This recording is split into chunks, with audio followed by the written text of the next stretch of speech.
Scarica la app per smartphone o tablet dal tuo store o dal sito radiolibertà.net. Cosa aspetti?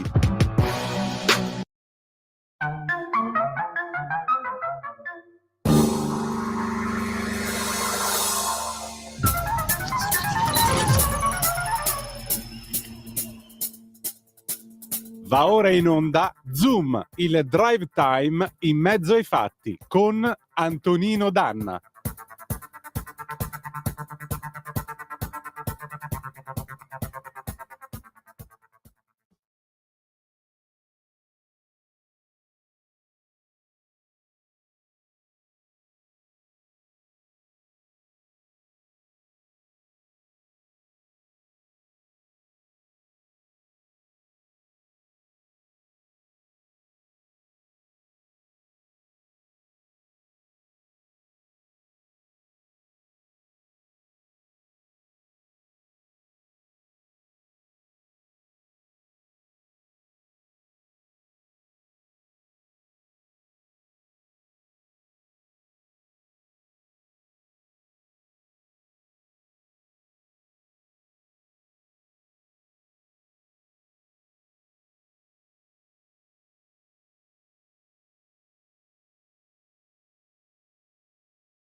Per la tua pubblicità visita il sito radiolibertà.net. Amiche e amici miei, ma non dall'avventura, buonasera, siete sulle magiche onde di Radio Libertà, questo è Zoom, il drive time in mezzo ai fatti, io sono Antonino Danna e questa è la puntata di oggi, giovedì 26 settembre dell'anno del Signore 2024. Ringrazio Andrea sulla plancia comando delle nostre magiche onde e naturalmente vi ricordo i nostri soliti caveat. Primo, date il sangue, in ospedale serve sempre, salverete vite umane, chi salva una vita umana salva il mondo intero. Secondo, andate su radiolibertà.net, cliccate su Sostienici e poi abbonati, troverete tutte le modalità per sentire questa radio un po' più vostra, ma soprattutto non dimenticate che radiolibertà.net è diventato un giornale online, un quotidiano online, per cui fesso chi non legge radiolibertà.net, perché ci trovate tutti i liberamente del direttore responsabile Giovanni Sallusti, ci trovate Vittorio Feltri sempre smagliante, ci trovate le firmissime, le videopillole, i giornali visti da Giulio Cainar, che insomma chi più ne ha più ne metta, e per cui, torno a ripetervelo, visitate radiolibertà.net, fesso chi non lo legge. La trasmissione è cominciata con un grande pezzo dal 1979, era Dan Hartman, Relight My Fire, riaccendi il mio fuoco. Noi incrociamo alle solite coordinate però, 0292947222 se avete voglia di intervenire attraverso il telefono, oppure 340 670 9659. Noi, essendo tornati questa settimana nella nostra abituale collocazione dalle 18 alle 20, questa sera avremo di nuovo l'ufficio cambi lanciatissimo, perché chiaramente potremo avere Carlo Cambi con noi per circa un'ora, quindi renderemo quanto mai onore alla presenza dell'immenso Carlo Cambi. Adesso però diamo un'occhiatina alle agenzie per quello che sta accadendo nel mondo. Diamo un'occhiata all'ANSA, all'appello di Abu Mazen all'ONU, stop al genocidio, non inviate armi a Israele, non ce ne andremo, la Palestina è la nostra terra, Israele non merita di essere membro delle Nazioni Unite, chiede una conferenza internazionale per la soluzione dei due stati da organizzare entro un anno.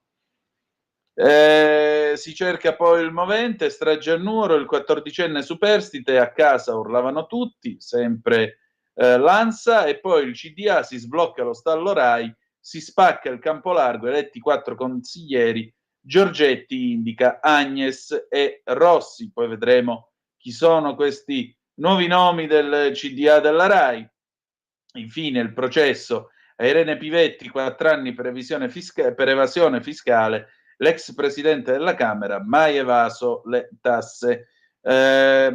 Mentre tutto questo accade, la BBC ci ricorda che è in corso, oggi c'è stato, diciamo così, uno che può essere considerato un attacco mirato di Israele, perché Israele ha compiuto tutta una serie di attacchi aerei a Beirut, affermando però di aver colpito e ucciso il comandante dell'unità dei droni di Hezbollah. Il Ministero della Salute libanese dice anche che 2 persone sono state uccise negli attacchi, 15 ferite, e poco prima il primo ministro israeliano Benjamin Netanyahu aveva detto che l'esercito avrebbe combattuto a tutta forza in Libano. Hezbollah, tra l'altro, sostiene di aver lanciato verso la città di Safed, nell'Israele del Nord, 80 missili. Sul loro gruppo Telegram, quelli di Hezbollah dicono che l'attacco è a supporto del nostro coraggioso popolo palestinese nella striscia di Gaza e a difesa del Libano e del suo popolo, in risposta alla barbarica violazione israeliana delle città. C'è una telefonata, Michele, se sei tu, io però ho veramente 120 secondi per te, perché poi dopo c'è il Qui Parlamento. Pronto, chi è là? Michele chi? Michele Caruso. Eccomi, Michele Caruso, immancabile con il mio punto. Buonasera a te, Antonino. Ciao. Ascoltatori di Zoom, il drive time in mezzo ai fatti su Radio Libertà, la talk radio. Ecco, bonsoir a tout le monde, voilà, saluti e baci, noblesse oblige, chéri mon amour, madame monsieur, comment ça va, ça va bien? Il mio saluto un po' alla francese, la lingua più elegante e diplomatica, quella più colta dell'età contemporanea, un po' come il latino lo era per i nostri avi. Il punto di Michele Caruso su Radio Libertà. Caro Volodymyr Zelensky, continueremo a essere al tuo fianco fino a quando sarà necessario. Puoi contare su di noi. Lo ha detto la premier Giorgia Meloni intervenendo in un video collegamento all'evento a New York, la città della Grande Mela, sulla ricostruzione dell'Ucraina in fase bellica contro la Russia. Zelensky ha ringraziato la Presidente del Consiglio italiana per la sua leadership nel corso di un evento per la ricostruzione ucraina organizzato da Joe Biden, Presidente statunitense, a margine dell'Assemblea Generale dell'ONU, Organizzazione delle Nazioni Unite, evento dal quale è stata lanciata una dichiarazione congiunta di sostegno alla ripresa e alla ricostruzione del paese invaso dalla Russia. una bacchettata ad Israele, l'auspicio di una nuova leadership palestinese, il nuovo sostegno all'Ucraina e l'invito alla comunità internazionale ad alzare la voce in Venezuela, due paesi uno indipendente dall'altro ma che dialogano tra loro in terra santa tra Israele e Palestina. Sono questi i nodi di politica estera toccati dalla premier Giorgia Meloni nel suo intervento all'Assemblea Generale dell'ONU, cui ha chiesto di fare di più contro il traffico di esseri umani provenienti dall'Africa e contro l'immigrazione clandestina a cui bisogna porre argine con una linea dura. Ma a colpire di più forse è stato il passaggio su Israele, finito sul banco degli imputati nel primo giorno dei grandi al palazzo di vetro, non solo per Gaza ma anche per l'escalation di violenza in Libano. Bisogna affermare il diritto dello Stato di Israele di difendersi da attacchi esterni come quello orribile del 7 ottobre scorso, quando tutto cominciò con l'attacco terroristico islamista, ma allo stesso tempo chiediamo ad Israele di rispettare il diritto internazionale, tutelando la popolazione civile, anch'essa vittima in gran parte di Hamas e delle sue scelte distruttive. Ecco, insomma, mi sembra che c'è stato un problema col telefono, ma l'Italia, come puoi immaginare, fa la sua parte nel mondo, ma adesso qui Parlamento. Qui Parlamento. Oh, io stasera ho il piacere di ritrovare l'onorevole Giovanna Miele. Buonasera, bentornata. Buonasera a voi, bentrovati. Eccoci qua. Allora, diciamo che l'attività parlamentare questa sera ci porta a parlare di iniziative per il diritto allo studio, visto che l'anno scorso di questi tempi era il tempo della protesta dei tendini, quelli che si erano attendati perché volevano avere la casa in pieno centro a Milano, spendere 2 soldi di affitto e andare all'università. Ecco, parliamo di realtà invece, onorevole, prego. Beh, devo dire che sono molto orgogliosa di sedere tra i banchi del Parlamento in questa legislatura, proprio perché ho molto a cuore il tema della scuola, dell'istruzione e dell'educazione, e questo governo ha messo veramente al centro del dibattito politico e delle azioni concrete proprio l'istruzione. Abbiamo visto in questi giorni in aula, insomma, il voto in condotta. Abbiamo visto questo DDL Valditara che in qualche modo riporta autorevolezza agli insegnanti, che riporta le istituzioni al centro del sistema funzionale educativo. E anche abbiamo avuto l'opportunità di discutere un tema che è importante, che è quello proprio del diritto all'istruzione, che sembra un tema ormai consolidato, scontato, visto che comunque è in Costituzione la difesa e la tutela del diritto all'istruzione, ma si riporta in auge sempre di più, visto che i cambiamenti e i mutamenti sociali e economici fanno sì che ci sia bisogno sempre di impostare il sistema educativo, il sistema istruzione attraverso servizi, ma anche attraverso un cambio di prospettive. Quindi è stato importante parlarne, è stato importante ribadire che questo governo, che il ministro Valditara, con la maggioranza di questo Parlamento, non solo ha a cuore l'istruzione perché garantita dalla Costituzione e da tutte le norme, ma proprio perché lo consideriamo un pilastro della comunità.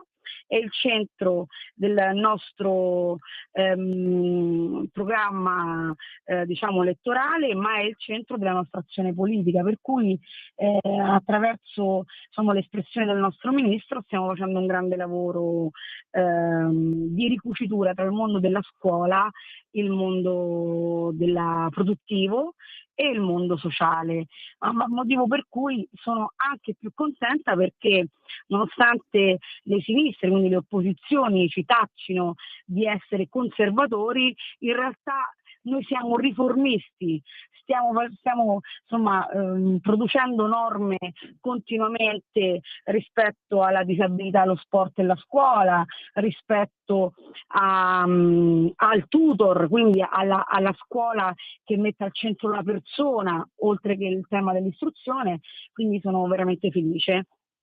Ecco, questa è già una cosa molto positiva. Senta, ma in un mondo nel quale l'intelligenza artificiale permette di avere un tema già fatto nel giro di 30 secondi e anche meno premendo un tasto sul computer, come si fa a far convivere l'idea che sì, siamo nell'era delle nuove tecnologie, ma prima di tutto viene la creatività, viene soprattutto la capacità di apprendere degli studenti. Ora, io non voglio Sì. fare come certe madri che io vedevo quando andavamo ai colloqui alle scuole medie 30 e più anni fa, che per ringraziarsi i professori dicevano date più compiti. Ecco, io non sono quel genere di genitore, non sono uno che incoraggia sfracelli di questo genere. Però è altrettanto vero, com'è che li facciamo studiare i ragazzi? Allora, no, i ragazzi allora, noi, insomma, anche le dichiarazioni del ministro sono chiare, noi continuiamo a pensare che i libri di testo siano essenziali, così come sia essenziale la creatività e i laboratori, tanto è vero che abbiamo previsto nelle riforme anche rispetto alla filiera tecnologica, abbiamo previsto sempre più laboratori, sempre più attivismo da parte degli studenti, proprio per sopperire non è una problematica, ma a un cambiamento importante che è quello del rapporto tra studenti, tra giovani e tecnologia. È anche vero che abbiamo fatto partire delle sperimentazioni rispetto al lavoro anche con la digitalizzazione, che è altrettanto importante, ma non dimentichiamo che oggi più che mai dobbiamo fare in modo che i ragazzi diventino parte attiva dell'insegnamento. Quindi basta saper capire come far apprendere e motivare l'apprendimento, e su questo insomma ci stiamo lavorando in maniera concreta attraverso proprio l'idea dei laboratori del post scuola, quindi stiamo lavorando affinché i ragazzi possano rimanere a scuola anche il pomeriggio implementando le mense. C'è tutto un lavoro che va di pari passi con i cambiamenti sociali. Poi Certo. la tecnologia è utile, la tecnologia serve, ma va messa al servizio delle menti e non in sostituzione. E su questo lavoriamo, chiaro. Certamente. Senta, un'ultima cosa, quali sono Sì. ora i prossimi temi di cui lei si occuperà?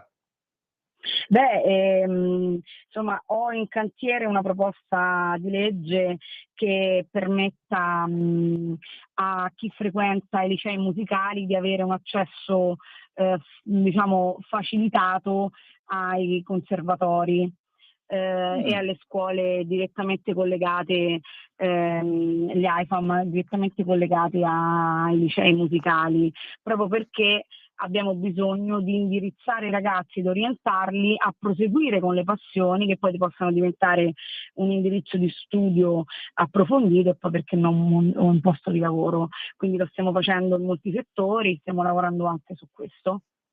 molto bene. Allora io le auguro buon lavoro e insomma al piacere di risentirci presto, sempre qui per il Assolutamente, Qui con molto Parlamento. piacere per me. È una grande vetrina per noi, grazie mille. Grazie a lei. Sigla. Qui Parlamento.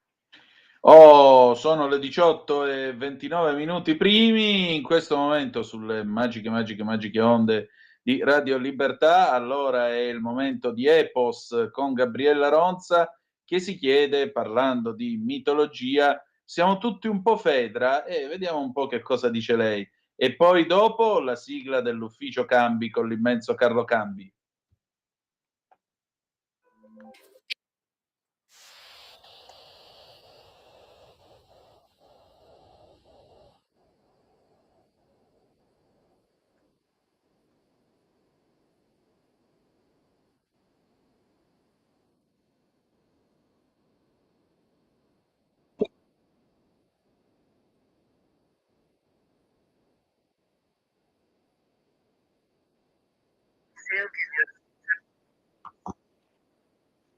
Carlo, ci sei? Mi devi dare 10 minuti che non devo... Allora, Ok.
Antonino in onda. Grazie Andrea, rieccoci qua di nuovo sulle magiche onde di Radio Libertà. Antonino Danna al microfono con voi alle 18:33 minuti e 26 secondi per Zoom, il drive time in mezzo ai fatti. Carlo Cambi ha un po' di ritardo perché sta licenziando un pezzo e d'altronde quando si scrive un pezzo e lo si deve mandare a un giornale si lavora diciamo così in the nick of time, direbbero gli inglesi, cioè proprio sotto pressione, diremmo noi, proprio all'ultimo minuto sul filo del rasoio. Beh, potete immaginare che chiaramente sono momenti un po' concitati e quindi è giusto lasciare l'autore alla sua serena elaborazione, proprio perché domani lo possiate trovare nel corso della rassegna stampa condotta da Giulio Cainarca da par suo e naturalmente trovare il pezzo. Poi glielo chiediamo che cosa sta scrivendo, perché a sto punto sono curioso pure io di sapere di che cosa sta per disquisire. 0292947222 e sfruttiamo questo tempo per riaprire il telefono, oppure 340 670 9659 se volete intervenire attraverso la Zap o WhatsApp. Chi sono i primi 4 consiglieri del CDA della RAI, ladies and gentlemen? Dice l'ANSA che sono nell'ordine indicati dalla Camera Federica Frangi e Roberto Natale. Il Senato ha votato per Antonio Marano e Alessandro Di Maio, e per i dipendenti era già stato scelto Davide Di Pietro. Ora il Ministero dell'Economia, cioè il ministro Giorgetti, ne ha indicati altri 2 e segnatamente ha proposto alla Presidenza del Consiglio dei Ministri la nomina di Simona Agnes e Giampaolo Rossi nell'ambito della CDA della RAI, come comunica il MEF. Andiamo a vedere che cosa è successo invece a Irene Pivetti, sempre con l'ANSA. L'ex presidente della Camera Irene Pivetti è stata condannata a 4 anni di reclusione per evasione fiscale e autoriciclaggio. L'ha deciso la 4ª sezione penale del Tribunale di Milano nel processo a carico anche di altri 3 imputati su una serie di operazioni commerciali nel 2016 del valore di circa 10 milioni di euro. In particolare la compravendita di 3 Ferrari Gran Turismo, che secondo l'accusa sarebbe servita per riciclare proventi frutto di illeciti fiscali. I giudici di Milano, scrive ancora l'ANSA, hanno disposto a carico dell'ex esponente leghista anche la confisca di oltre 3,4 milioni di euro, cifra che le era stata già sequestrata nel corso delle indagini. Per la confisca di quella somma, comunque, la sentenza dovrà diventare definitiva, mentre è atteso il ricorso in appello della Pivetti. Tra l'altro, l'ex presidente della Camera è stata condannata al pagamento di una multa di 6.000 euro, sono state disposte a suo carico anche le pene accessorie di rito, come l'interdizione ai pubblici uffici per 5 anni e quella dall'esercizio delle imprese per 1 anno. La Pivetti dice, così riferisce a caldo l'ANSA, non mi aspettavo nulla di diverso, sono curiosa di vedere le motivazioni, ricorreremo in appello e sono serena perché sono perfettamente innocente. Ho sempre pagato le tasse, ma qui l'oggetto del contendere è far passare la Pivetti come un evasore fiscale che non è. Abbiamo una telefonata, pronto chi è là? Pronto Antonino? Sì. Sono Mario. Ciao Mario. Oh, viva Calabria, sempre. Quello sempre, dimmi tutto, ma anche viva il Lazio, e che cavolo è il Reatino, vai pure. No, io sono di origine sicula, pensa. Mia viva madre... l'Italia e abbiamo accontentato tutti, dimmi tutto. No, io scherzo perché dipendo, diciamo, simpaticamente in giro del mio origine. Lo so. Io sono più a sud di te, quindi. Ma lo so, no. Dimmi tutto, amico mio. Niente, io mi stavo ammazzando da risate, no? A che punto è sceso di bassezza, no? I social e la stampa italiana. Mi stavo ammazzando, non so se pure a te ti è capitato di ammazzarti dalle risate della supposta storia che esisterebbe tra Giorgia Meloni e Elon Musk. Ma io dico, adesso no, questa che è secondo loro una notizia, ma anche se fosse, volesse il cielo che c'è una storia, uno che deve fare 7 miliardi di investimenti in Italia, no? Starlink, creando decine di migliaia di posti di lavoro, ma magari ci fosse la storia d'amore tra Giorgia Meloni ed Elon Musk, non so come la pensi tu, nel senso, se ne viene un beneficio per l'Italia, no?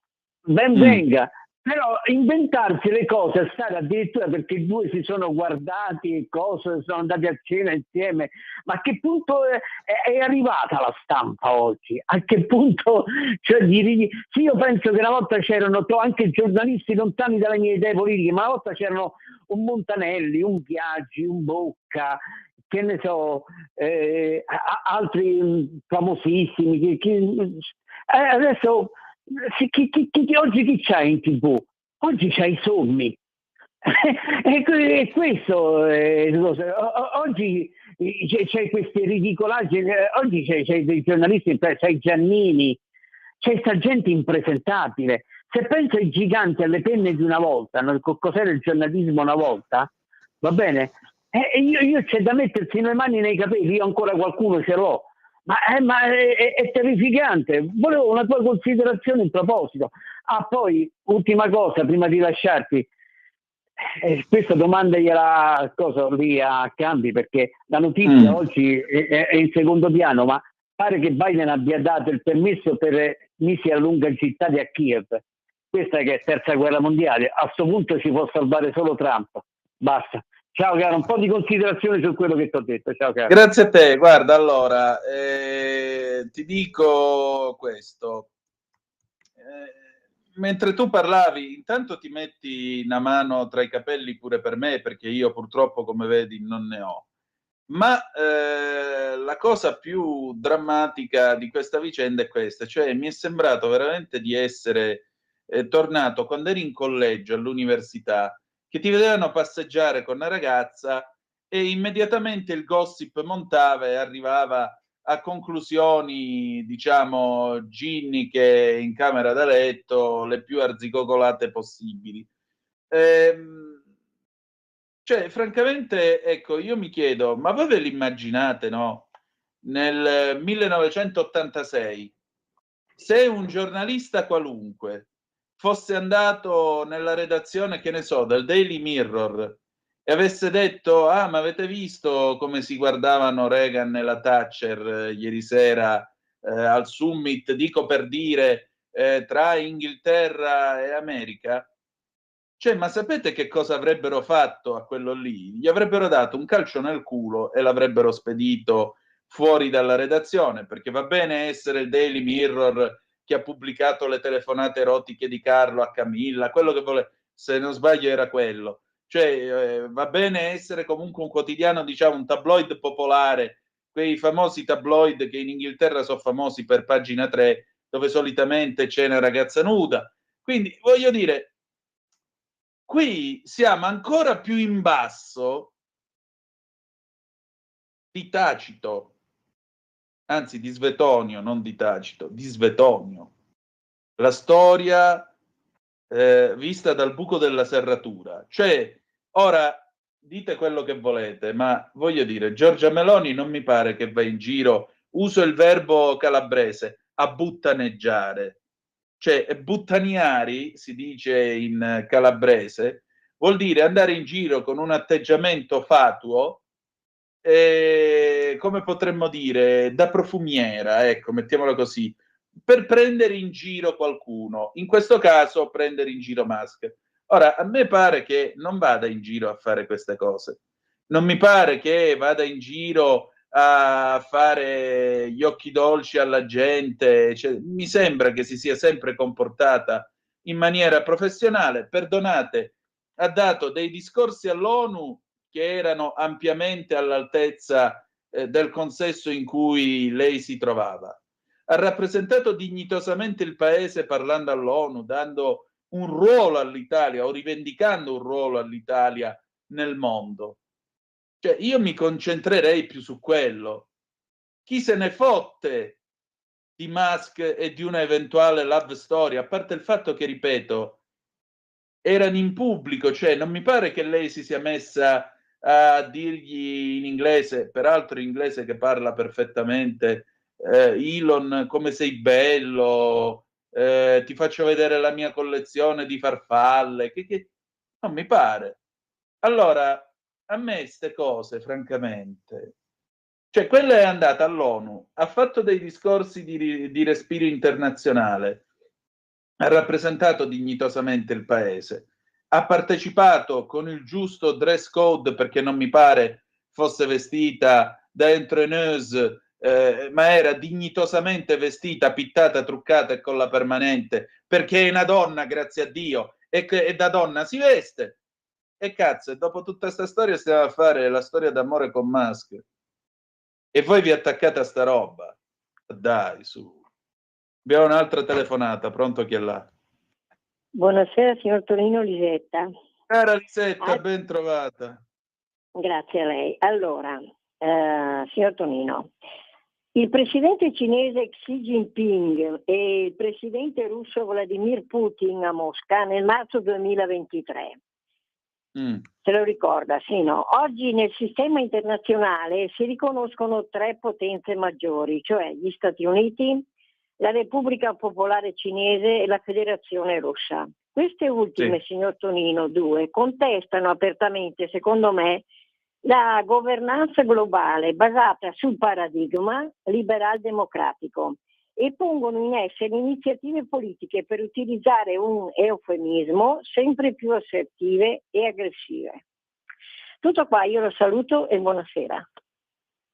Beh, Lisetta, purtroppo siamo in un mondo multipolare, diciamo anche una cosa, può piacere o meno, mi dispiace se questo ferisce qualche anima bella, ma la Russia è il servo scemo della Cina.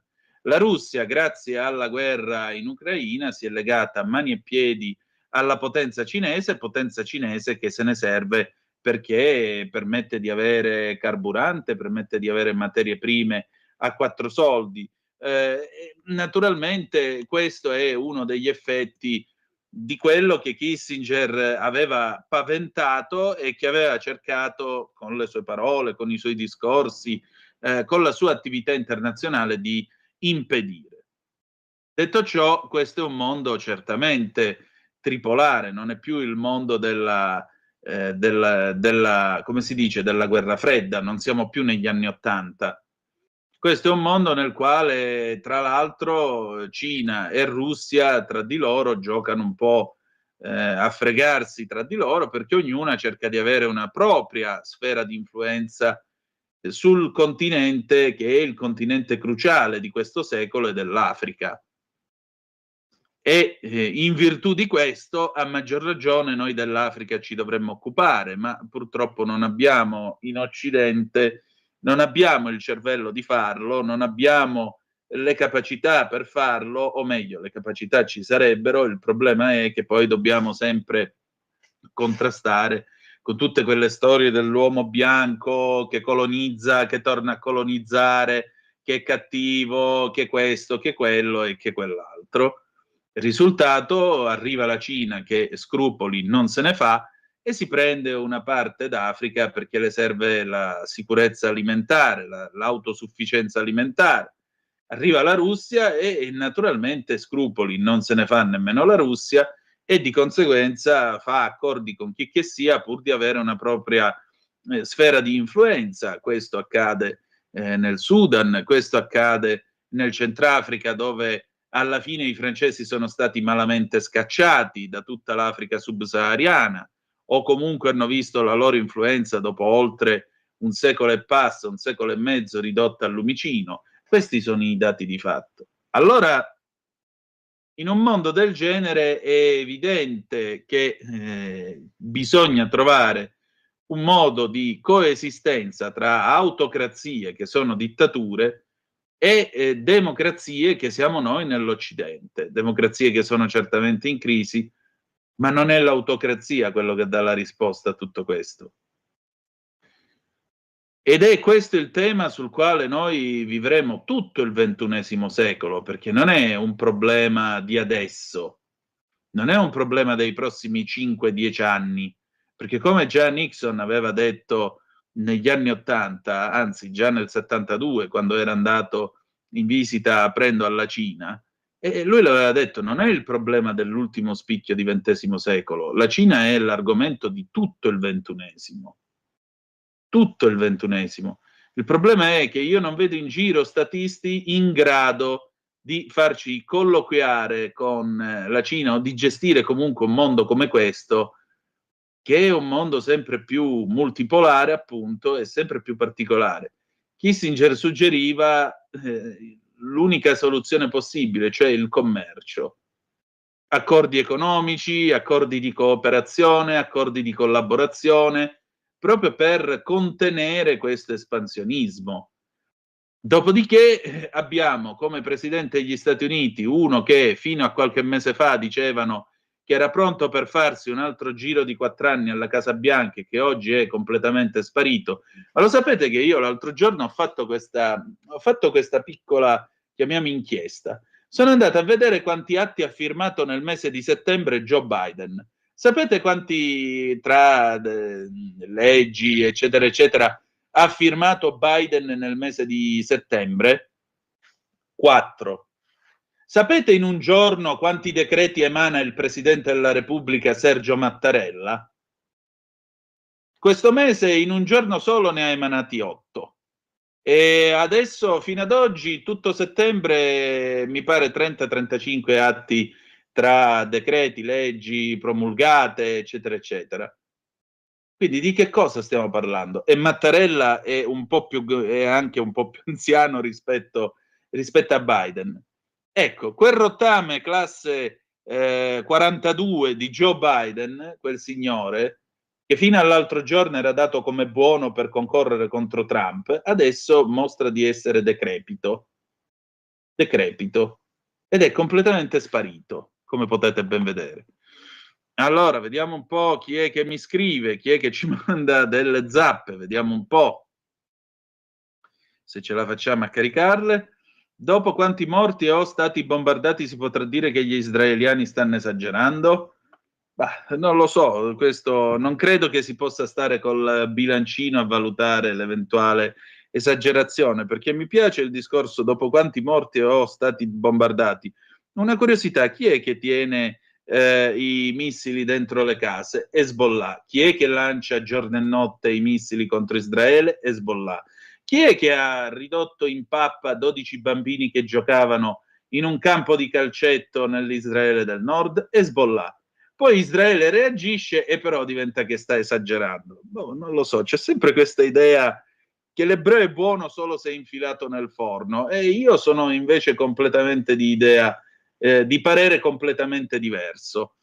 Allora, Mao, Zelensky cerca di parlare solo per cercare aiuti strani ed ecco spuntare il pericolo per la centrale nucleare, ma che bella trovata per sponsor Beoni. Quando lo conosceremo meglio sarà tardi. Forse sarebbe anche ora di chiuderla questa guerra, perché francamente non credo che abbia portato a granché, oltre che a un cumulo di lutti, morte e distruzione che definire clamorosi sono veramente fargli complimenti.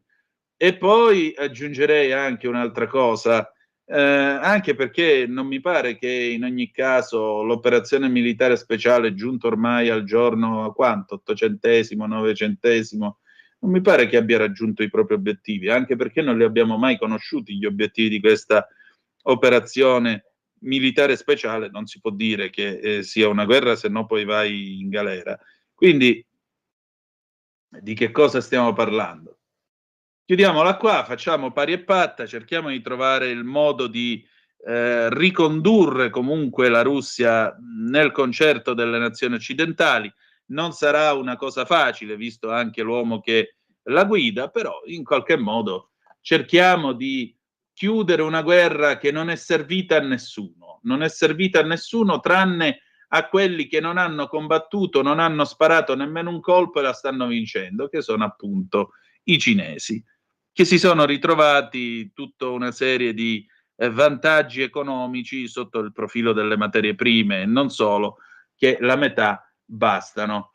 Per il momento Andrea non abbiamo news dal nostro Carlo Cambi. Quando sarà pronto, perché d'altronde sta cucinando, come si dice nel gergo del... Ecco, vi porto nelle segrete stanze del giornalismo. Quando si prepara un pezzo si parla di cucina che poi in senso più largo è quella che si fa in redazione. Quando il pezzo arriva viene impaginato, viene titolato, viene acchittato, se ci sono, per esempio, se ci sono degli errori ortografici vengono corretti, eccetera, eccetera, eccetera. Ecco, quella è la cucina del pezzo e non è una cosa facile da fare, tra l'altro. Andiamo avanti con la nostra trasmissione, nel mentre vediamo un po' che cosa succede nel resto del mondo. Comunque il telefono è sempre aperto, se avete voglia di intervenire, 029294 7222 finché non si fa vivo il nostro Carlo, e naturalmente avremo tutto il tempo per l'ufficio cambi. Stasera abbiamo tra l'altro dei temi niente male, dei temi abbastanza croccanti, come sempre nell'ufficio cambi, visto e considerato che questa settimana è successo davvero di tutto in Europa, visto che davvero questa settimana, tra l'altro, c'è questo G7 sull'agricoltura che è pure da tenere d'occhio, c'è da tenere d'occhio tutta la vicenda della Commerzbank che l'Unicredit si vuole comprare, aggiungerei. Ieri, se avete sentito il nostro Antonio Zennaro, ecco, diciamo che mi è piaciuta molto l'idea di fondo che lui ha dato nel dire: tenete sempre presente che i tedeschi hanno questa sorta di remora nei confronti dell'italiano che viene visto quasi come il parente povero d'Europa, quando invece non siamo niente di tutto questo. Certo, però, quando uno dice non siamo il parente povero d'Europa, siamo un paese serio, siamo un paese che nel mondo si assume le sue iniziative, eccetera, eccetera, e poi uno apre il giornale e legge la love story Musk e Meloni, vabbè, lì niente, finì. Di che cosa stiamo a parlare? Poi si meravigliano che non credono ai giornalisti, e grazie al cavolo. Piccola parentesi, piccolo spazio pubblicità. A proposito di credere ai giornalisti, stamattina ne scrivevo su Italia Oggi, il caso di Traversetolo. Domenica sera a Traversetolo sapete che cosa è successo? Niente. Traversetolo, per chi non lo sapesse, è il paese in provincia di Parma, 10.000 abitanti. Li salutiamo pure perché bontà loro, non hanno colpe in questa storia, però chiaramente ora li stanno trasformando, come quelli di Cogne, come quelli di Avetrana e così via, nella nuova Twin Peaks italiana. Che cosa è successo? È successo, lo sappiamo tutti, di questa ragazza Chiara, 21 anni, che a distanza di un anno ha partorito 2 bambini, li ha uccisi, li ha seppelliti nel giardino di casa, dice di aver fatto tutto quanto da sola, e in questo momento Chiara è oggetto delle indagini degli inquirenti. Quindi quali sono le ultime notizie da Traversetolo? Non ce ne sono. Domenica sera il TG1 invece da Traversetolo ci manda le interviste alla gente. Allora, una che dice: ah, io di figli ne ho partoriti 2, e quindi che ti diamo il premio della mamma prolifica, come le dava la buonanima del Cavaliere, quello che ci ha portato nella seconda guerra mondiale? Non mi pare il caso. Buonanima si fa per dire. Il parroco che dice: ah, per Chiara la porta sarà sempre aperta. E che cosa pensavate che dicesse? Sia scomunicata e arsa viva nella piazza del paese? Direi di no. E poi c'è stato lui, l'eroe della giornata, e qui a maggior ragione vi dico, mi chiedo, poi si dicono: ah, perché non credono ai giornalisti? C'era sto tizio, signore che sembrava sui 65-70 anni, il classico pensionato, che da una utilitaria gli hanno messo il microfono davanti alla bocca e lui ha detto: ah beh, ma io sono venuto qua solo per vedere. Ora, io mi chiedo, ma che vita ha gente così? Cioè, ma voglio dire, la tua giornata com'è? Cosa ti ha spinto a bruciare della benzina? Cioè, tu hai comprato della benzina, ci hai pagato sopra le accise, eccetera, eccetera, eccetera, l'hai versata nel serbatoio della tua vettura, dopodiché hai girato la chiave e sei andato a Traversetolo. A Traversetolo hai incrociato la troupe della RAI. truppe della RAI che, intervistando la gente, perché le interviste alla gente sono, quando francamente io le abolirei, ma comunque ha trovato la gente, tira giù il finestrino, ma io sono venuto qua solo per vedere. E che cosa vorresti vedere, caro amico? Cosa vuoi vedere? Vuoi vedere i cadaveri dei bambini? Quelli sono all'obitorio, amico mio. Che pensi, che sono ancora nella buca? Vuoi prendere le misure della buca? Te lo sei portato il metro? Che metro usi? Quello di legno che si apre o quello da sarto? Così almeno ci puoi dire quanto più o meno hai rilevato di dimensioni alla buca. Secondo te è abbastanza profonda per tenerci 2 bambini neonati? È venuto per vedere che cosa? Per andare a chiedere all'edicolante se la conosceva, così magari la ammicca. Cosa fa? Cosa hai desunto? Cosa dirai ai tuoi amici del bar, visto che sei andato a vedere? Pensate, nel nostro paese c'è gente così. C'è gente così. È gente che ha i nostri stessi diritti e che paga della benzina, compra della benzina non per andarsene al lago, al mare, non per andarsene per esempio con pala, pico e zappa a dare una mano a quei poveri cristi a Ferrara, nell'Emilia Romagna, che scavano in mezzo al fango. No, lui va a Traversetolo perché deve andare a vedere.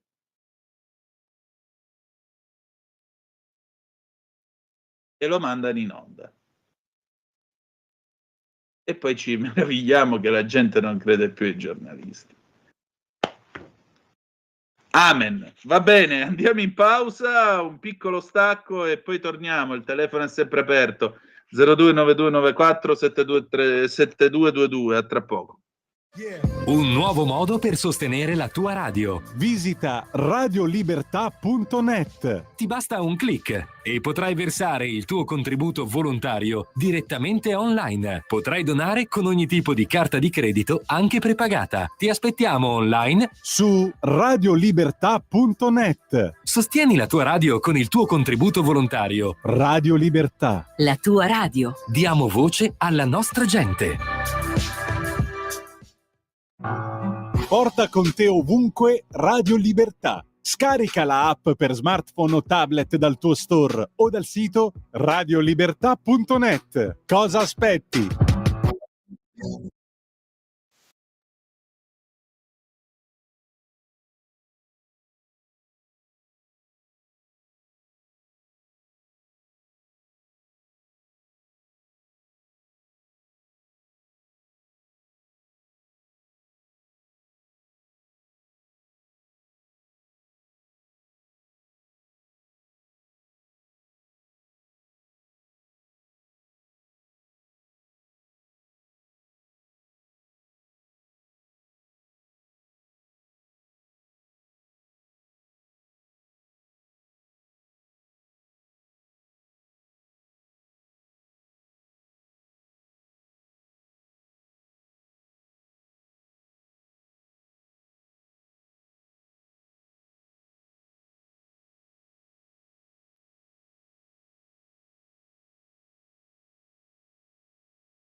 Tonino in onda.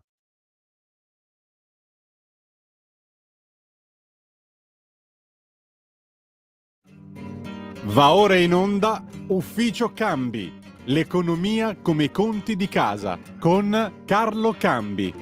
Andare, camminare, lavorare. Andare a spada tratta, banda di timidi, di incoscienti, di indebitati, di disperati. Niente scoramenti, andiamo a lavorare, andare, camminare, lavorare. Il vino contro il petrolio. Grande vittoria, grandissima vittoria. Andare, camminare, lavorare. Il meridione rugge, il nord non ha salite, niente paura. Di qua c'è la discesa, andare, camminare, lavorare. Rapide fughe, rapide fughe, rapide fughe. Andare, camminare, lavorare, i prepotenti chiusi a chiave, i cani con i cani nei canili, le rose sui balconi, i gatti nei cortili. Andare, camminare, lavorare, andare, camminare, lavorare, dai, lavorare! E allora l'immenso Carlo Cambi è con noi. Carlo, ti chiedo scusa, io non avevo capito. Aspettavo te che ho fatto tardi, ma dovevo scrivere un pezzo che ora vi spoilerò perché è troppo divertente. Ma infatti io l'avevo detto che volevamo saperlo. Di che tratti? Tratto dell'ex sindaco di Pesaro, attuale europarlamentare del PD. E il mio pezzo comincia, ve lo spoilerò anche così, tanto domani comprate la verità. Su Settimanali di Enigmistica, una delle rubriche più seguite è Trova le differenze. Proviamoci. Un presidente di regione va da un imprenditore e ne ascolta le esigenze, riceve un contributo elettorale registrato secondo legge, però finisce indagato per 4 anni e alla fine si dimette e patteggia una pena per liberarsi dal peso di questa inchiesta. Si chiama Giovanni Toti e ha un aggravante, è di centrodestra. In più è presidente della Liguria, feudo di uno dei capi correnti più influenti del PD, Andrea Orlando, già ministro della giustizia. Un sindaco scrive al presidente di una banca: dammi 40.000 euro per le mie manifestazioni come sponsorizzazione. Poi non si sa come i soldi finiscono in un'associazione, Opera Maestra, che emette fattura. Quel sindaco si chiama Matteo Ricci, è di Pesaro, ma una scriminante, è del PD, di cui ora è europarlamentare. Ma guarda un po', che strano il mondo, eh? Allora, questa faccenda è uno degli scandali più gravi dal punto di vista della, come posso dire, ipocrisia di governo degli enti locali che si siano avuti in Italia e non ne parla nessuno. Ci sono ci sono dei termini false, ci sono 600.000 euro andati tutti a quest'opera maestra, c'è il social media manager assunto da Matteo Ricci che registra a suo nome il logo di una manifestazione del comune per il quale il comune dà un contributo di 50.000 euro e 45.000 euro vengono riversati a questo dipendente del comune per l'uso del marchio. Ah. E il sindaco Ricci dichiara nel sito del comune: è una figata pazzesca.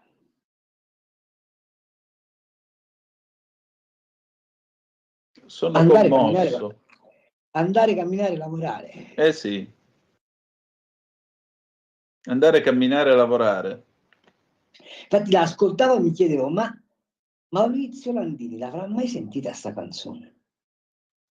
Ah, chi lo sa. Io ancora mi sto chiedendo se Landini si sia reso conto di quello che sta succedendo al settore dell'automotive in Italia. Figuriamoci. Ma tra l'altro stamattina guardavo, così andiamo subito sulle storie economiche, guardavo stamattina, sai queste cose che ci sono la mattina, non mi ricordo se era Agorà, se era Agorà, che erano davanti ai cancelli di Mirafiori, no? Questi con le felpe, la FIOM, Monte, sei svegliato? Cioè, siamo passati da 72.000 dipendenti del gruppo Fiat a meno di 41.000, di cui la metà è in cassa integrazione da 3 anni, e mo la Fiom dice c'è qualcosa che non va.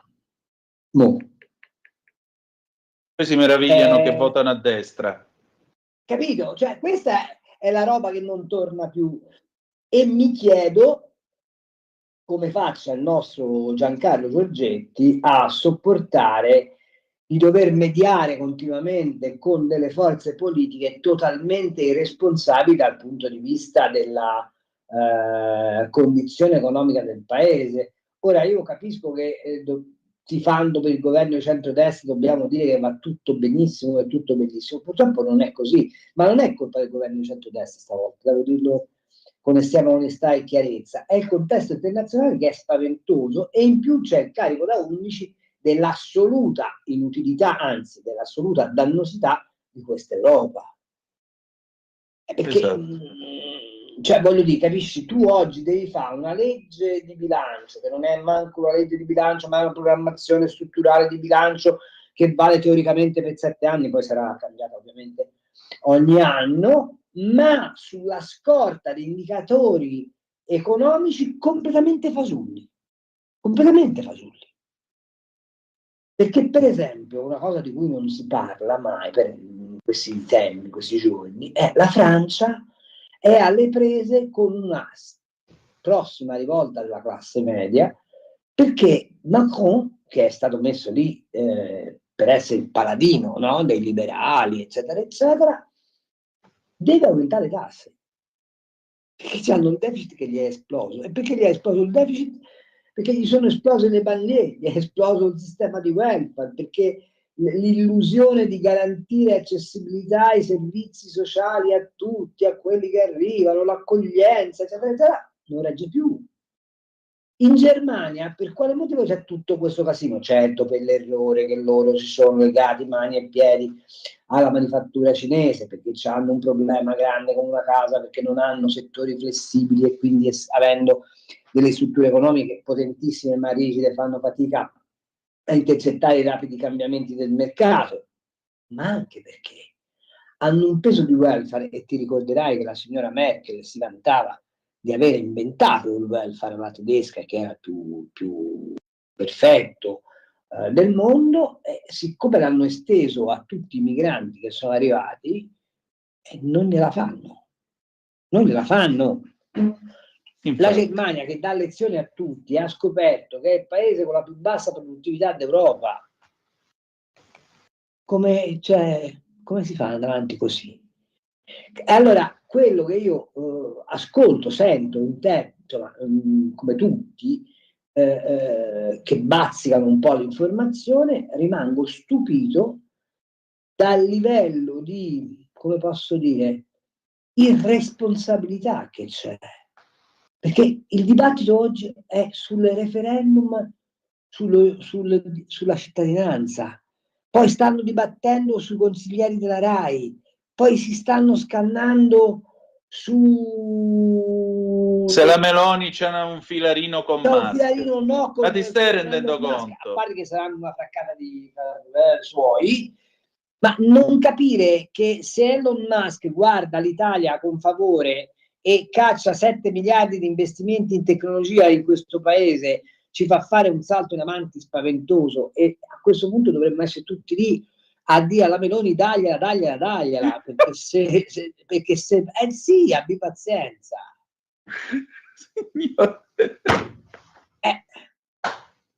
Sì, però ti voglio dire, Carlo, capito? Ma al di là di questo, perdonami, abbiamo avuto già Berlusconi che diceva le mie arti di playboy, però voglio dire, al di là di questo, ma tu ti immagini se in Inghilterra nell'86 un giornalista fosse andato a dire facciamo un titolo sulla love story tra Reagan e la Thatcher, che cosa gli avrebbero fatto? Ma l'avrebbero spogliato. Ma perché a sta povera Crista della Meloni la devono mettere in mezzo con sta roba? Ma tra l'altro negando l'unica cosa che veramente la Meloni sa fare, intrattenere rapporti internazionali. Ti posso dire la verità?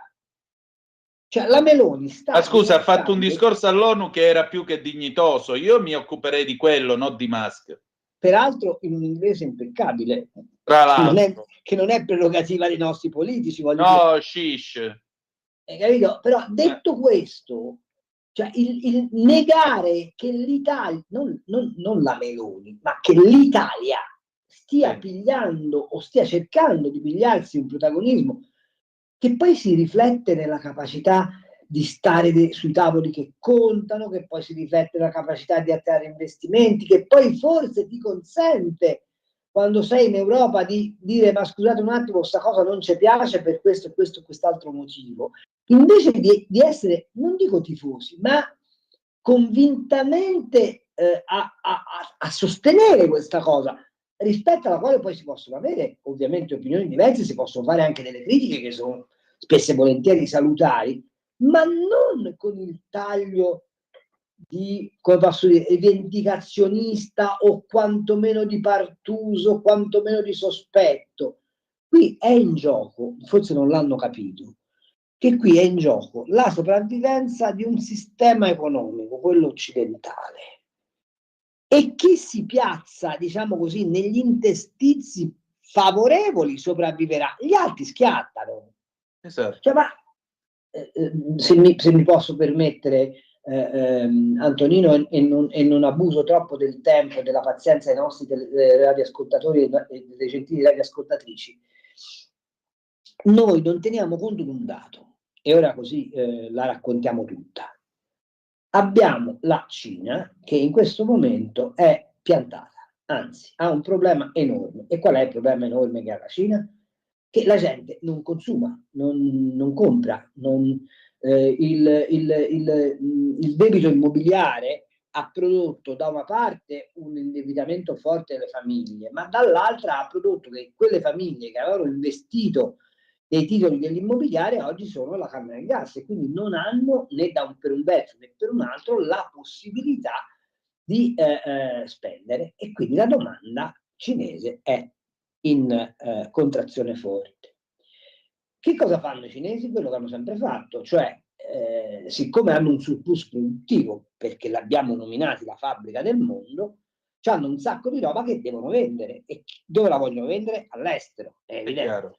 No?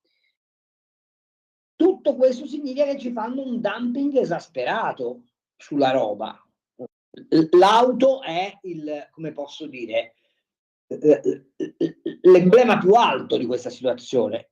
Lì poi c'è anche il fatto che noi abbiamo scelto di incamminarci su una tecnologia che non abbiamo e quindi abbiamo proprio veramente, ci siamo legati mani e piedi con loro, ma comunque loro cercano di vendere questa roba e a chi la vendono? La vendono a noi, provano a vendere agli americani, ma gli americani si sono fatti un po' più furbetti ultimamente, e soprattutto la vendono ai BRICS. I BRICS sono l'India, sono il Brasile, sono il Sudafrica, sono molta parte dei paesi africani, sono una parte dei paesi del Golfo, sono la Russia. Ma c'è un altro signore che pretende di entrare nei BRICS e si chiama Erdogan, il quale alle Nazioni Unite ha fatto un discorso di critica all'Occidente che probabilmente neanche il più fanatico dei Muezzin fa dal minareto della moschea, e lo teniamo dentro la NATO. Allora, in questo contesto internazionale, con la Cina che fa dumping, che abbassa i tassi di sconto, che costringerà gli altri ad abbassare i tassi di sconto perché altrimenti come dire, la differenza tra la merce cinese e la nostra diventa insostenibile, non c'è modo di sostenerlo. In tutto questo casino noi ci preoccupiamo se Elon Musk ha allungato la manina sotto il tavolo o no.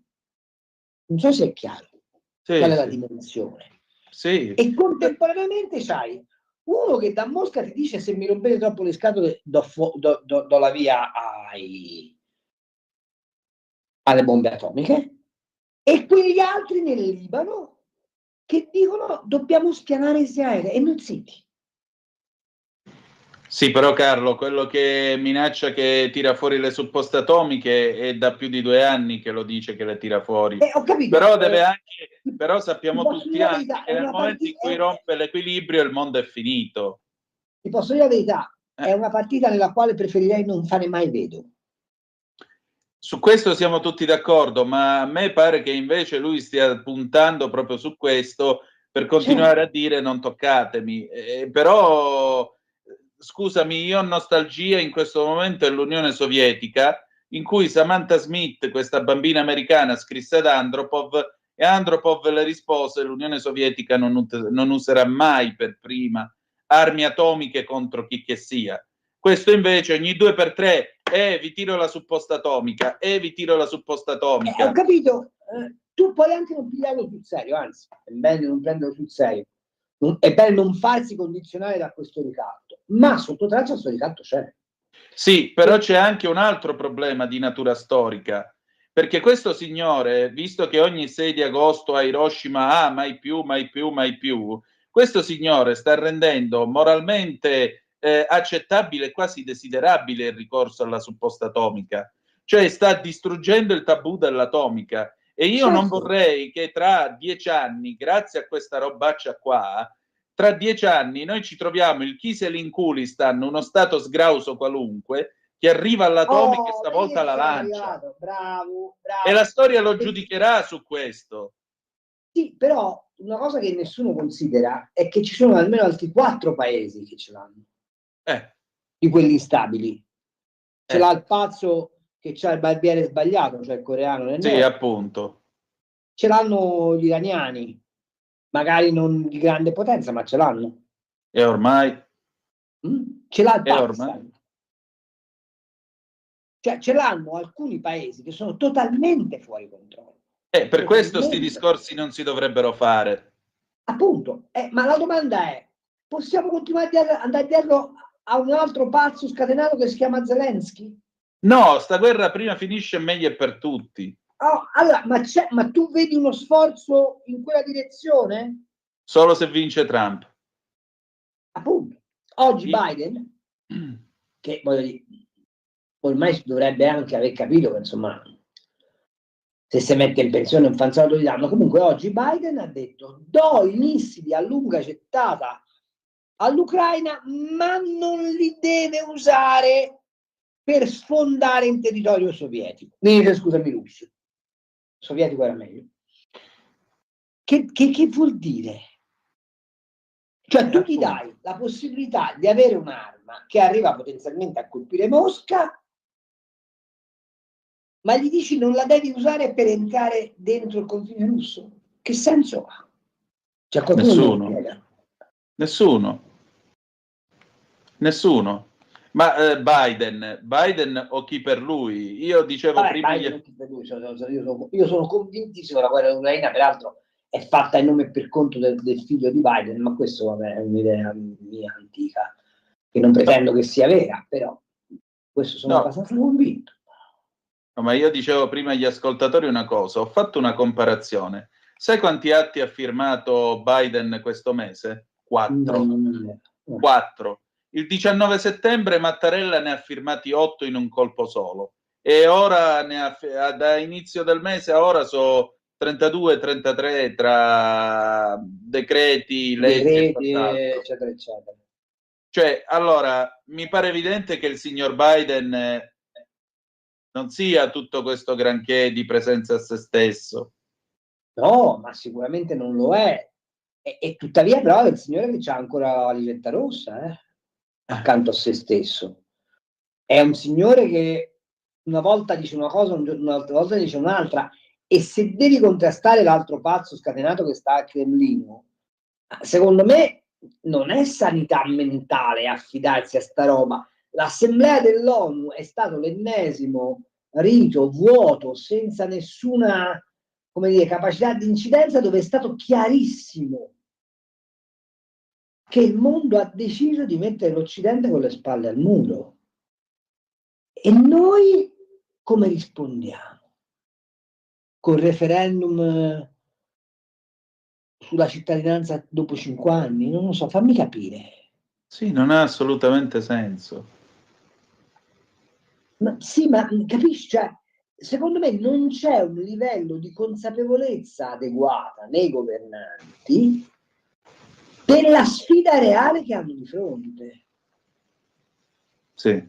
Perché io ti dico la verità, se io fossi all'opposizione, ma non lo dico per difendere il centrodestra, se io fossi all'opposizione oggi farei una telefonata alla Meloni dicendo: vogliamo fare una cosa su alcune scelte fondamentali di politica estera, di gestione dei servizi segreti, di sicurezza della gente, di controllo dell'immigrazione, di stabilizzazione dei conti, facciamo un patto.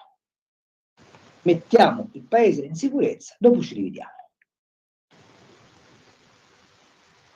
Insomma, un governo di unità nazionale? Ma neanche. Un governo dove le responsabilità sono chiare, ma dove in cambio della tutela di alcune fasce della popolazione, che comunque questo governo sta tentando, secondo me, in maniera raffazzonata e con un'idea economica non del tutto condivisibile, comunque di tutelare, una pax sulla polemica. Sì. Perché questa polemica continua, avvelena il pozzo della ragione. E se tu in politica perdi la ragione, cioè la capacità di elaborare, in una situazione come quella che stiamo vivendo, probabilmente esci comunque sconfitto, ma non in termini di sondaggi elettorali, in termini di salvaguardia del paese. Condivido. No? Cioè Musumeci se ne esce dicendo: facciamo la tassa, facciamo l'assicurazione obbligatoria sui disastri, ok? Ma può un ministro uscirsene con un'affermazione estemporanea nel momento in cui il ministro dell'economia, cioè Giorgetti, sarà costretto a chiamare gli industriali e dire: guardate che io devo fare una revisione feroce della tax expenditure e quindi i primi che soffriranno perché perdono dei pezzetti di privilegio di agevolazione sono gli industriali, o sono comunque quei ceti ad alto reddito che beneficiano di una serie di cose. Per esempio, io sono contrario a queste differenziazioni, come sai, essendo iperliberale, ma potrebbe anche darsi che uno dice: sopra 100.000 euro di reddito la detrazione degli interessi del mutuo te la faccio fare al 50% e non al 100%. Potrebbe anche essere che uno dice: se hai investito in settori produttivi, in macchinari, te lo faccio detrarre tutto l'ammortamento; se hai investito in finanza, quell'ammortamento non te lo faccio fare. Quindi stai mettendo le mani, detto fra di noi, la tax expenditure del governo cuba 120 miliardi, non sono spiccioli, cioè certo. sono tanti soldi. Metà di questa roba è fatta da 1000 bagatelle che comunque andrebbero cancellate o quantomeno portate a razionalizzazione. Ma insomma, sono 100 miliardi che tu togli dal sistema. Ripeto, in larga parte sono anche dei privilegi. Ma se fai questa scelta e contemporaneamente non puoi andare a dire alla gente: vi dovete assicurare obbligatoriamente contro i disastri naturali, perché giustamente uno ti può dire: ma se io ti do i soldi da una parte, non è che me ne puoi levare da un'altra perché non sai come usare quei soldi. Oggi ho sentito una cosa detta dalla Lorenzin, che peraltro va molto in voga e che noi del centrodestra dovremmo contrastare ogni volta che viene affermata. Ha detto: ma se recuperiamo i soldi dall'evasione fiscale si può fare la sanità migliore. No, se recuperiamo i soldi dall'evasione fiscale si fanno o abbassamenti di tasse o si abbatte il debito. Infatti. Perché se io recupero l'evasione fiscale e incremento la spesa, di fatto ho aumentato le tasse. Poi certo. Ok? E questo non ho risolto il problema. Non ho risolto il problema. Questo non si può fare. La pericolosità, per esempio, del pamphlet Draghi, dello studio Draghi, è stata proprio lì, nel ritenere che aumentando la spesa si fa sviluppo. Non è così. Si fa sviluppo abbattendo il debito e razionalizzando la spesa. perché detto da un tecnico come Draghi, che sta dietro la scrivania e non ha a che fare con la quotidianità dei problemi, può essere anche uno slogan accettabile, ma se poi questo te lo interpreta l'assessore che vuole rimanere in sella e capisce che se si spende faccio bella figura, e tu non ci arrivi mai in fondo a questo, cioè il buco non lo tappi mai. Ecco, io vorrei che spazi come il nostro, tu e il mio, che tu gestisci egregiamente, servissero a costruire una consapevolezza nel cittadino che eserciti quel controllo di congruità sulle affermazioni dei politici, di qualsiasi colore essi siano, tenendo conto che il perimetro del contesto nel quale noi ci muoviamo è un perimetro fortemente critico e fortemente mutato rispetto a quello che avevamo 5, 6, 7 anni fa. 5, 6, 7 anni fa non avevi 2 guerre in casa. 5, Decisamente 6, no. 5, 6, 7 anni fa non avevi un gigante come la Cina che arrancava e che quindi cerca di sopravvivere mangiando, facendo come Cronos, mangiando i suoi figli. 5-6 anni fa non avevi un tasso di interesse che, per quanto oggi venga in parte abbassato, ammazzava le famiglie con i mutui. Però questi sono i perimetri dati, e se su questi perimetri dati noi non facciamo un ragionamento fine, un ragionamento di messa da parte della politica di parte, ma di incremento dell'interesse del bene comune, non si va da nessuna parte. Io la vedo così. 30 secondi di pausa e torniamo subito. Vai. Un nuovo modo per sostenere la tua radio. Visita radiolibertà.net. Ti basta un click e potrai versare il tuo contributo volontario direttamente online. Potrai donare con ogni tipo di carta di credito, anche prepagata. Ti aspettiamo online su radiolibertà.net. Sostieni la tua radio con il tuo contributo volontario. Radio Libertà. La tua radio. Diamo voce alla nostra gente. Io Danna, Radio Libertà, la tua radio, non so se è chiaro. Ogni riferimento a fatti e persone è puramente causale. Questa è la radio del cuore, ci mancherebbe pure, stai scherzando. Perché te come ce l'hai? Io d'oro. il microfono, precisiamo. Però, sempre d'oro, te lo sai. Ci mancherebbe pure. Non sapevo che ce l'hai d'oro dopo Musk. Cioè. Ci manca pure la love story tra me e Giorgia Meloni. A posto siamo, veramente. Non ti vedrei, no. Beh, oddio, quantomeno non dovremmo cambiare la marca dell'automobile con cui ci spostiamo, perché la Meloni, grazie a Dio, viaggia con le Alfa Romeo, quindi pure Giorgetti con le Alfa. Ma pensa che meraviglia. Antonino Danna, governatore di tutte le Calabrie. Mamma mia, spettacolo. Spettacolo, sì. O anche della Kamchatka. Sì, certo. Anzi, no, dell'Istria riconquistata. Meraviglioso. Ma tu Antonino Danna rifà l'impresa di Fiume. E che non c'entro dentro lo SPAD, questo è il problema. Sono un po' troppo grosso per l'aereo. Ma che c'entra? Ce vai con Ita, no? Ora. Vabbè, certo, mi pare chiaro. Mi pare chiaro. Atterreremo all'aeroporto di Pola. Per fare poco. Senti, ma non ci chiamano? No, io volevo dirlo, infatti. 0292947222 se volete essere dei nostri. Mario D'Arieti aveva chiesto appunto il tuo parere a proposito delle armi a lunga gittata, mi pare che gliel'abbiamo dato. Io invece volevo dirti questo, ma sto G7 dell'agricoltura te come lo vedi? Ma allora, intanto c'è una cosa curiosissima in questo paese, che mentre si fa il G7 dell'agricoltura, Carlin Petrini con Slow Food fa terra madre. Cioè, anche questo, francamente, cioè, ma mettersi d'accordo prima no. Cioè, vabbè, comunque. Non è servito praticamente a niente sul G7 dell'agricoltura, e ti dico perché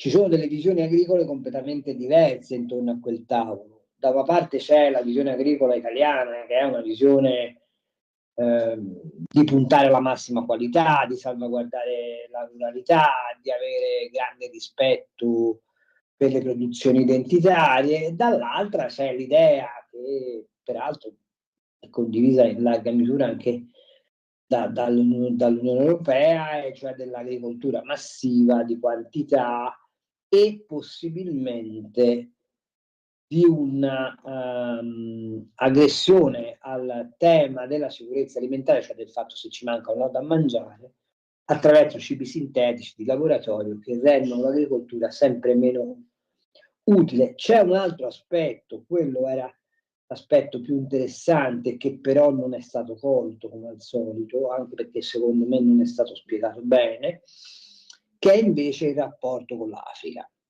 Il rapporto con l'Africa è un tema molto interessante, sia dal punto di vista dello sviluppo di questo paese, ma anche per quelle cose che ci dicevamo in rapporto al contesto internazionale. Perché?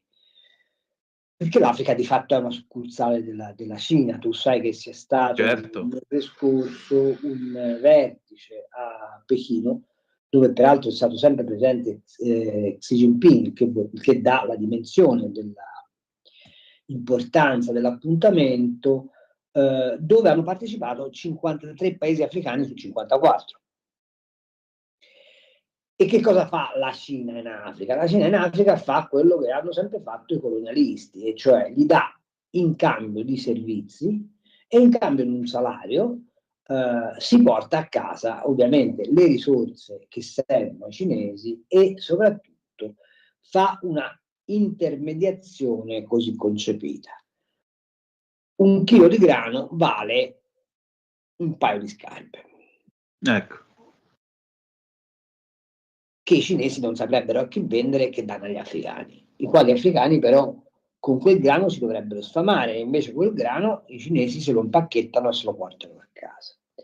L'idea italiana, che non capisco perché non venga assunta dall'Unione Europea come un modello, è un'altra. Andiamo in Africa non a esercitare noi l'attività agricola, ma a dare agli africani tutti quei supporti tecnologici, scientifici, eccetera, eccetera, che servono a qualificare l'agricoltura africana. Ben sapendo una cosa, che l'Africa ha più o meno il 35% delle terre fertili esistenti al mondo e ne sfrutta meno del 15%.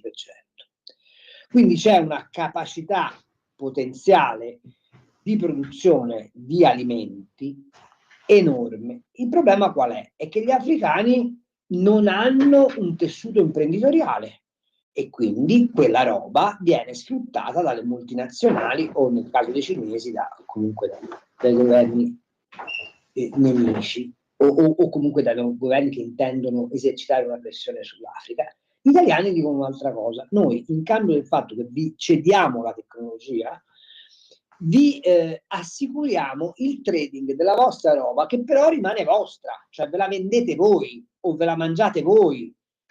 Noi il business come lo facciamo? Lo facciamo insegnandovi a coltivare. Che è quello che faceva Mattei con il petrolio. Che è esattamente quello che faceva Mattei, o che aveva nella testa di fare Mattei.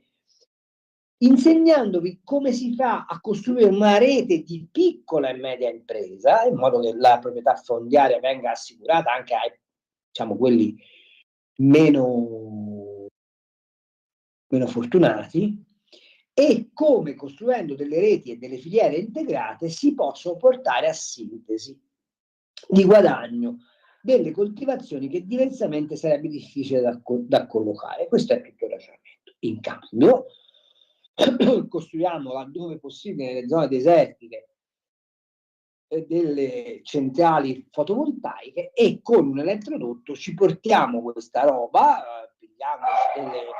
pigliandoci delle convenzioni a 40, 50, 90 anni di sfruttamento, e ce li portiamo a casa. Questo è il piano italiano. Questa cosa ha bisogno di un forte sostegno diplomatico, perché ovviamente le multinazionali americane, i cinesi stessi, in parte i tedeschi, e sicuramente non i francesi, che continuano ad avere un approccio coloniale nei confronti dell'Africa, non sono d'accordo.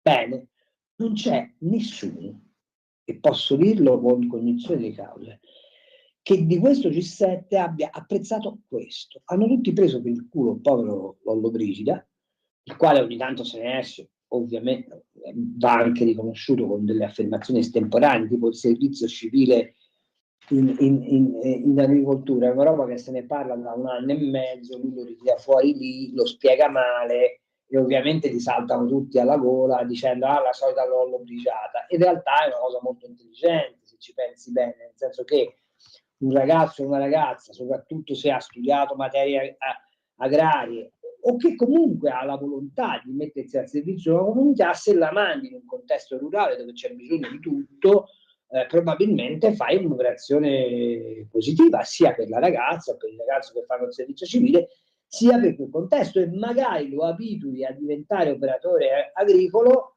e hai visto mai che porti a casa un altro imprenditore, un altro contadino, un altro tecnico, eccetera, eccetera, eccetera. Quindi non c'è nulla di negativo in tutto questo, anzi c'è molto di positivo, ma le cose dipende sempre come le dici e a chi le dici. Ecco, se ci si è soffermati su queste bagattelle, ci si è soffermati sul fatto che la Coldiretti ha fatto il solito villaggio delle eccellenze italiane minacciate dall'Italian Sounding, eccetera, eccetera, tutte cose meravigliosamente divertenti, ma che poi danno dell'agricoltura un'immagine di fenomeno da baraccone, cioè la salama da sugo, il parmigiano reggiano, in realtà il tema è un altro, il tema è l'agricoltura di precisione, la capacità tecnologica, quanta ricerca fai, quanta battaglia devi fare in Europa per evitare che le distorsioni che aveva introdotto Timmermans sul Green Deal si ripropongano, azzerando la capacità produttiva di un'agricoltura multifunzionale come la nostra. Ecco, ma di tutto questo hai trovato traccia? No. No. Ecco, ti ho detto, i 2 temi erano il modello italiano da esportare in Africa e come fare a restituire all'agricoltura quella centralità economico-sociale che ha per naturale destinazione e che invece le viene spesso negata o comunque viene sottaciuta. Non ho visto particolari entusiasmi su questo. Devo dire che anche il mio giornale, che insomma a me ogni tanto dà spazio su sta roba, si è limitato a chiedermi delle interviste che sì, forse hanno come intercettato in parte questi temi, ma non hanno reso la consapevolezza. Io per esempio mi sarei aspettato che i mezzi di informazione televisivi, parlo della Rai, ma non solo, di Mediaset, della 7, di Sky, andassero a scavare questa roba e invece mi rendo drammaticamente conto, e forse io ne sono uno dei più grossi responsabili, che aveva cominciato moltissimi anni fa a parlare di enogastronomia, che l'agricoltura o è fenomeno di costume o è fenomeno da baraccone, non riesce a diventare o a tornare ad essere settore produttivo che ha bisogno dell'attenzione che si presta a tutti gli altri settori economici. Infatti, è proprio questo il punto. Senti Carlo, noi ci avviamo alla fine di questa conversazione, sì. Ti ringrazio del tuo tempo come sempre. No, io mi scuso per aver fatto tardi, veramente, scusate. Ma stai scherzando? Cioè, mica stavi ballando, che cavolo, stavi facendo... Se uno fa un impegno, assolutamente dovrebbe tentare di rispettarlo. Ma vabbè, ma stai tranquillo. Io quello che ti voglio dire, perché ieri ne parlavo anche con Zennaro, c'è sempre questa idea che quando l'italiano prova ad andare a prendersi qualcosa all'estero bisogna fermarlo perché è il parente povero, è l'inaffidabile, è pizza e mandolino. Sto parlando di Commerzbank e Unicredit. Cioè, io dicevo in maniera paradossale ieri, guardate che l'Unicredit non è che è andata negli uffici della Commerzbank col mandolino e con degli accordi scritti sui tovaglioli del ristorante. È un'azienda più che seria e si sarà presentata con fior d'avvocati, audit, dati e quant'altro e tutte le carte in regola. No, ma va anche raccontata per com'è.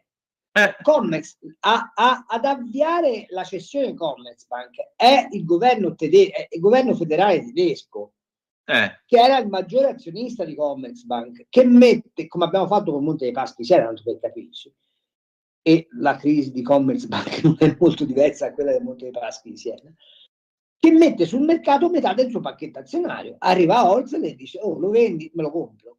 Lo compra, evidentemente una volta che ha avuto accesso alla verità dei conti, si è reso conto che probabilmente con una certa azione di risanamento, bla bla bla, la banca ha una sua solidità.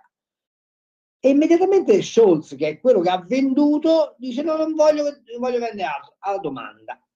Ma tutti coloro i quali hanno detto Draghi ha assunto come Mosè le tavole della legge sul Monte Sinai e le ha messe a disposizione, di che cappero parlava? Appunto. Dell'unione bancaria, come noi proviamo a... No, noi, insomma, come Holzer prova a fare per i suoi azionisti, fortunati loro, un'operazione di mercato assolutamente, come dire, legittima, dove non c'è nessuna ostilità, dove non c'è nessun dato pensiero, semplicemente c'è una banca, la seconda banca tedesca interessante, che va risanata, e che un gruppo bancario come Unicredit, che ha avuto sempre una proiezione all'estero. Non vi dimenticate che Unicredit è una delle banche che maggiori affari faceva in Russia e che ha avuto un contraccolpo molto negativo dalle sanzioni sulla Russia. Unicredit è presente in Polonia, è presente in Ungheria, è presente in Romania, cioè diciamo in tutto l'ex-est sovietico. Unicredit ha delle presenze significative. Ovviamente chiude il cerchio perché la Germania è contemporaneamente cerniera verso l'Occidente, ma anche porta verso quelle economie che sono economie che da sempre satelliti della Germania dopo che è caduto il muro di Berlino. Dunque c'è una valenza strategica nell'operazione che Unicredit sta portando avanti. Ci dicono no, ma la stessa cosa ha fatto con i cantieri in Francia, ma la stessa cosa hanno provato a fare con l'agroalimentare. Perché? Ma perché è evidente che l'idea sulla quale hanno costruito questa Europa era l'asse franco-tedesco e chiunque rompesse le balle a quest'asse andava azzerato. A noi peraltro sono sempre tenuto per guinzaglio a causa del debito pubblico, ma capisci che se queste sono le coordinate, continuare a invocare l'Europa come istanza di soluzione dei problemi è una follia. E quando sento il nostro Presidente della Repubblica che dice: ah, ma i nostri ordinamenti ci sono degli ordinamenti sovraordinati rispetto ai nostri ordinamenti e dobbiamo cedere sovranità, francamente non mi pare più che sia quell'epoca. E la faccenda Commerzbank Unicredit lo rende plasticamente palese. Evidentemente, come già l'aveva resa la questione NLDF, i cantieri Saint-Nazaire, eccetera, eccetera. Però se devono comprare italiano vengono subito: ah, che bello, più Europa, più Europa. Non nel senso di partito. No, poi stamattina sentivo la signora De Romanis, che come sapete è moglie di Bini Smaghi, presidente di Société Générale, la quarta banca europea, che appunto diceva però ci sono le regole europee, eccetera, eccetera. Ci prendono anche in giro, convinti che noi non sappiamo le cose e che questi dicono sempre come se parlassero con le tavole della legge. In realtà ognuno fa i suoi interessi, legittimamente, per amor di Dio. Ma in questo caso i tedeschi forzano un po' troppo i loro interessi. Sì, e secondo me sbagliano pure, secondo me, te lo dico in italiano corretto, sbagliano pure perché hanno questa banca che non è messa bene e probabilmente l'integrazione con una banca molto dinamica, qual è Unicredit, che ha poca finanza tossica in pancia ma molta esposizione sul settore produttivo, non gli farebbe un soldo di danno, però questa è una valutazione che faranno loro. Senti Carlo, per concludere, che ci beviamo stasera? Dipende che mangi. Ma qua cotolette stasera. Cotolette, e insalata di pomodoro. Beh, allora per stare dalle parti tue, cotolette, Beh, mi farei o un Franzaporta oppure vai a esplorare uno spumante poco esplorato ma di grande freschezza, grande acidità, un Lessini Durello. Siamo sopra al Veronese, con quest'uva particolare che è la Durella, che è molto, molto acida, molto fresca e che con un fritto ha qualcosa da raccontare. E beh, allora direi che ci siamo. Carlo, senti, direi che per questa sera il nostro dovere l'abbiamo fatto. Io ti ringrazio. Io ti abbraccio, sai che sei uno dei miei amici più cari, oltre che uno dei colleghi che io maggiormente stimo. Io ne sono sempre onorato, ricordatelo. Ne sono sempre onorato. Sono un vecchio barbogio, vabbè. Ciao Antonino. Un abbraccio a te, Carlo. Ciao. Sigla. Quelli che hanno avuto la pazienza a ascoltarci. Ciao. Grazie, ciao ciao. Avete ascoltato Ufficio Cambi.